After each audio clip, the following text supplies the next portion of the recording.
மக்களே வணக்கம். நல்ல ஆயன் தன் ஆடுகளுக்காக உயிரையும் கொடுப்பான். நல்ல ஆயன் தன் ஆடுகளை அறிந்திருப்பான். நல்ல ஆயன் தன் ஆடுகளை கூட்டிச் சேர்ப்பான் என்று நல்ல ஆயனுக்குரிய இலக்கணத்தை வகுத்தவர் இயேசு கிறிஸ்து. அந்த இலக்கணத்தின்படி தனது வாழ்க்கையை அமைத்து கொண்டு தனக்கு கொடுக்கப்பட்ட ஒவ்வொரு ஆடுகளையும் தன்னுடைய சொல்லாலும் செயலாலும் எளிய வாழ்வு முறையாலும் இனிய பேச்சாலும் கடந்த 32 வருடங்களாக சிறப்பாக வழிநடத்தி வருபவர் அருட்தந்தை ஜார்ஜ் அடிகளார். அவரை பின்பற்ற ஒவ்வொரு அருட்தந்தையர்களும் விரும்புவார்கள். காரணம், அப்படிப்பட்ட ஒரு வாழ்வது சற்று கடினம். இருப்பினும் இந்த மனிதர் தனது வாழ்க்கையை தனது ஆடுகளுக்காக அர்ப்பணித்து வாழ்ந்து கொண்டிருக்கிறார். அவர் அனைத்து ஆயன்களுக்கும் ஒரு முன் உதாரணமாக விளங்கி கொண்டிருக்கிறார். அந்த ஆயனை இன்றைய நாளிலே நாம் சந்திக்க இருக்கிறோம். வாருங்கள் சந்திப்போம். வணக்கம் ஃபாதர். வணக்கம் லாரன்ஸ். நல்லா இருக்கீங்களா ஃபாதர்? நல்லா இருக்கேன், சிறப்பாக இருக்கேன். நீங்கள் நல்லா இருக்கீங்களா? ரொம்ப நல்லா இருக்கேன் ஃபாதர். சந்தோஷம். உங்கள்கிட்ட ஒரு சின்ன கேள்வி ஃபாதர். கேளுங்க. ஃபாதர், கடந்த 10 வருடமாக உங்களோட பழகி இருக்கோம் ஃபாதர். அந்த பழக்கத்தில் சில விஷயங்களை கவனிச்சிருக்கேன். நான் மட்டும் இல்லை, நண்பர்களும் கவனிச்சிருக்காங்க. நீங்கள் மற்றவர்களை காட்டிலும் சற்று வித்தியாசமானவராக தெரிவிங்க. அது உங்களோட தனித்துவமான ஒரு விஷயங்கள் என்னென்னா, உங்களோட சிம்பிளான லைஃப் ஸ்டைல், சரிங்க, மற்றவங்கள்ட்ட பேசும்போது பழகும்போது இருக்கிற நிதானம், சரிங்களா, உங்கள் அறையில் இருக்கிற பொருட்கள் அளவான பொருட்கள், தேவையான பொருட்கள் மட்டும் வச்சுருப்பீங்க. பொருட்கள் மீது பெரிய பற்றில்லாத ஒரு வாழ்வு நிலை. ஒரு துறவினா இப்படி தான் இருக்கணும் அப்படிங்கிற மாதிரியான ஒரு தனித்துவமிக்க வாழ்க்கையை நீங்கள் வாழ்ந்துட்டுருக்கீங்க. எப்படி ஃபாதர் இது உங்களுக்கு பாசிபிளாக இருக்குது? எப்படி நீங்கள் இப்படிப்பட்ட ஒரு வாழ்க்கையை வாழ முடியுது உங்களால்? ஏன்னா எங்களுக்கெல்லாம் அது கொஞ்சம் சிரமமாக இருக்குது. ஆகையினால கேட்குறேன், நீங்கள் சொல்லலாம் ஃபாதர். சொல்லலாம். இளங்குருமடத்தில் சேர்ந்து பயிற்சிக்காக ஆரம்ப நாட்களிலெல்லாம் எங்களுக்கு 2 குருவானவர் ரொம்ப முன் உதாரணமாக இருந்தாங்க. ஒருத்தர் மார்க் மந்தாரா அடிகளார் அவர்கள், அருட்தந்தை வில்லியம் ஜோசப் அடிகளார். இவங்களுடைய வாழ்வியல் எங்களுக்கு பெரிய பாடமாகவே இருந்தது.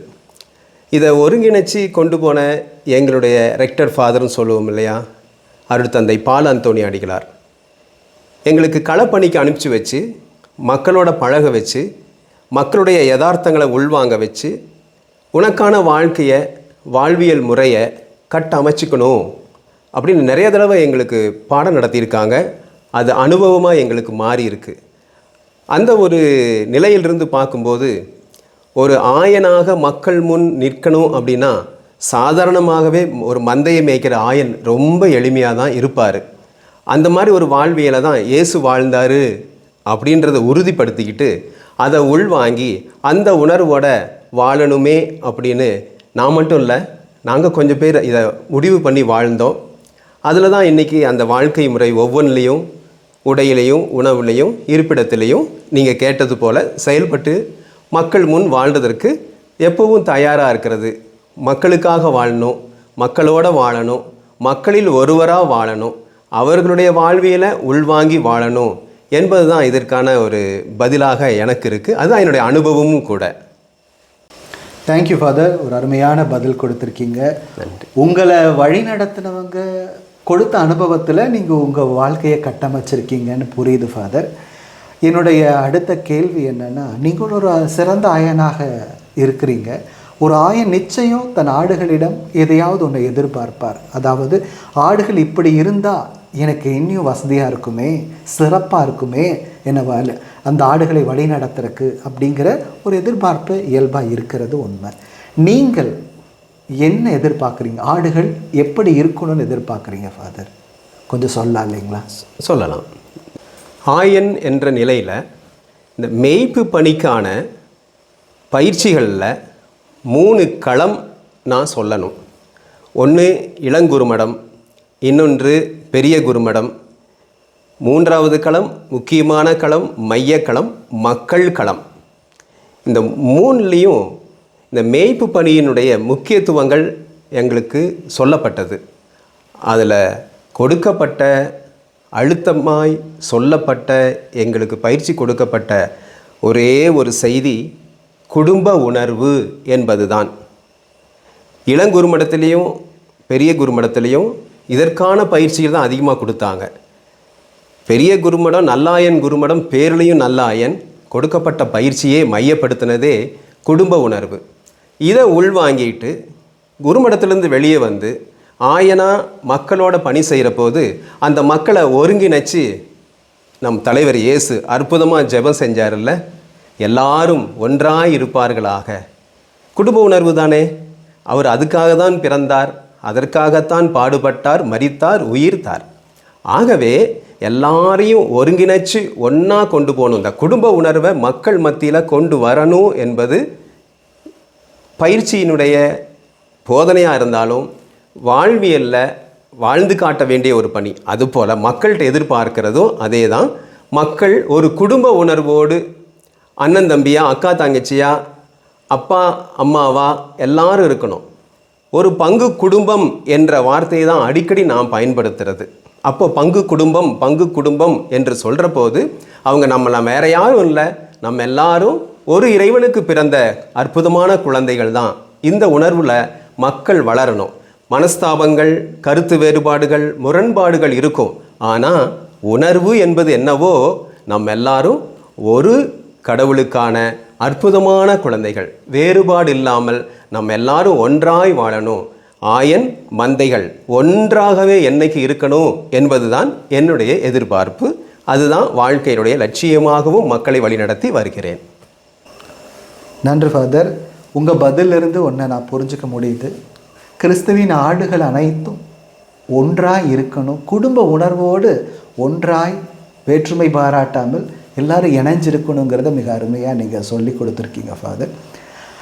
எனக்கு தனிப்பட்ட விதத்தில் ஒரு சில கேள்வி என்னென்னா, நீங்கள் எவ்வாறாக ஒரு சிறப்பான ஆயனாக, ஒரு நல்ல ஆயனாக இருக்கிறீங்களோ அதுபோல் நானும் ஒரு நல்ல ஆயனாக இருக்கணும்னா எப்படிப்பட்ட அணுகுமுறைகளை பின்பற்றணும், நீங்கள் எப்படி, உங்களது அணுகுமுறை எப்படி அப்படின்னு சொன்னீங்கன்னா அது எனக்கு கொஞ்சம் உதவியாக இருக்கும் ஃபாதர். சொல்ல முடியுங்களா? நிச்சயமாக சொல்லலாம். பங்கு குடும்ப மக்கள், நான் அவர்களுக்கான தந்தை என்ற அடிப்படையில் வாழ்கிற போது இந்த மக்களை அறிவால் ஆராய்ந்து பிரயோஜனமே கிடையாது. உணர்தல் என்ற ஒரு மனநிலை தான் அந்த மக்களை நம்ம உள்வாங்க முடியும். மக்களுடைய வாழ்வியலவே நம்ம உள்வாங்க முடியும். குடும்பம் தானே.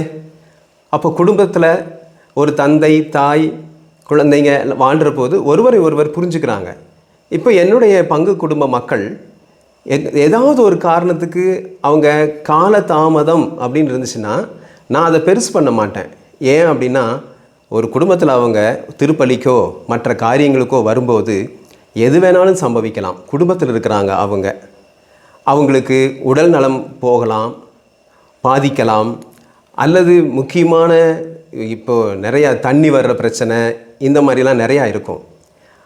இதையெல்லாம் கருத்தில் கொண்டு அவங்கள உணர்வு ரீதியாக நம்ம புரிஞ்சுக்கிட்டு அவங்கள உற்சாகப்படுத்தணும். இந்த உற்சாகப்படுத்துறதுன்றது அவங்களுடைய பலவீனங்களை உற்சாகப்படுத்துறது அல்ல. அவங்கள அதை புரிஞ்சுக்கிட்டு அந்த மக்கள் எப்படி அதிலிருந்து மீண்டு வரணும் என்பதற்காக அவங்களோடையே உட்கார்ந்து அவங்களுடைய மொழியிலேயே அவங்க உணர்வோடையே நம்ம பழகி வரும்போது நம்ம என்ன சொல்கிறோம் அப்படின்றத புரிஞ்சுக்க முடியும் அப்படின்றது என்னுடைய சின்ன அனுபவம். அவ்வளவுதான். இப்போ இந்த மக்கள் அவங்க ஒரு குடும்ப உணர்வோடு வாழணும் அப்படிங்கிறதுக்கு நானும் அவங்களும் கரெக்டாக சமதளத்தில் வரணும்னா நான் என்னுடைய நிலையிலிருந்து இறங்கி போகணும். என்னுடைய படிப்போ, என்னுடைய அறிவோ, என்னுடைய திறமையோ, என்னுடைய ஆளுமையோ நான் பெருசுப்படுத்தி பார்க்கவே கூடாது. என்னுடைய அகங்காரம் அத்தனை உடச்சி போட்டு மக்களுடைய வாழ்வு நிலைக்கு சரணாகதியாக வேண்டும். அதுதான் இறை சரணாகதி. இயேசு கற்றுக் கொடுத்த பாடமும் அப்படி தான் நான் நினச்சிக்கிட்டு நான் எப்பொழுதும் நம்புறது, இயேசு சொன்ன விஷயம் ரெண்டு தான். நிறைய எதுவுமே அவர் சொல்லலை. ஒன்று அன்பு, இன்னொன்று மன்னிப்பு. இது ரெண்டையும் மட்டும் நான் முதல்ல கடைப்பிடிச்சு அதுக்கப்புறம் மக்கள்கிட்ட அந்த அணுகுமுறையோடு அவங்கள்ட்ட பழகும்போது அவங்கள்ட்ட இருக்கிற வாழ்வியல் நடைமுறைகளையெல்லாம் செய்தியாக நான் உள்வாங்கும்போது இயேசு சொன்ன மாதிரி தந்தை என்னுள்ளும் நான் அவருள்ளும் என்பது போல நான் மக்களுள்ளும் மக்கள் எனக்குள்ளும் என்ற இந்த பங்கு குடும்ப உறவு மிகவும் அற்புதமாக இருக்கும். இதில் எதிர்மறையாக நாம் எதையும் பார்க்க வேண்டியதே கிடையாது. எல்லா பங்கு குடும்ப மக்களும் மிக சிறந்தவர்கள், நல்லவர்கள், கடவுளின் குழந்தைகள். ஆகவே அவர்களுக்காக வாழ்வது என்பது மிகவும் சிறப்பான ஒரு விஷயம். அதுதான் ஆயனுக்கும் மந்தைக்கும் உள்ள ஒரு உறவு. இங்கே நீங்கள் அருமையாக வச்சுருக்கிறீங்க ஃபாதர், ஸ்மெல் ஆஃப் ஷீப் அப்படின்னுது. மறைந்த திருத்தந்தை பிரான்சிஸ் அவர்களுடைய சொல்லாடல் இது மிகவும் அற்புதமான விஷயம்.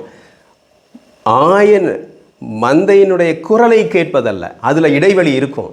ஆனால் ஆடினுடைய வாசத்தை நுகர்வது என்பது இடைவெளி இல்லாத நெருக்கமான ஒரு உறவு நிலை.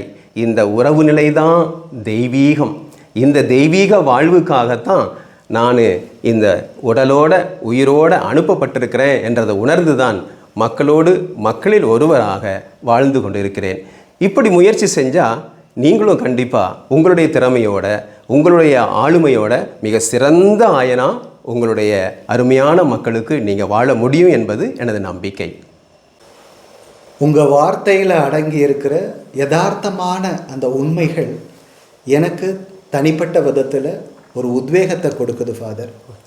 நீங்கள் உண்மையாகவே கிறிஸ்துவின் ஆடுகளின் மொழி அறிந்து, மனம் அறிந்து, உணர்வறிந்து, வாழ்வு கொடுத்து வழிகாட்டி கொண்டிருக்கிறீங்க.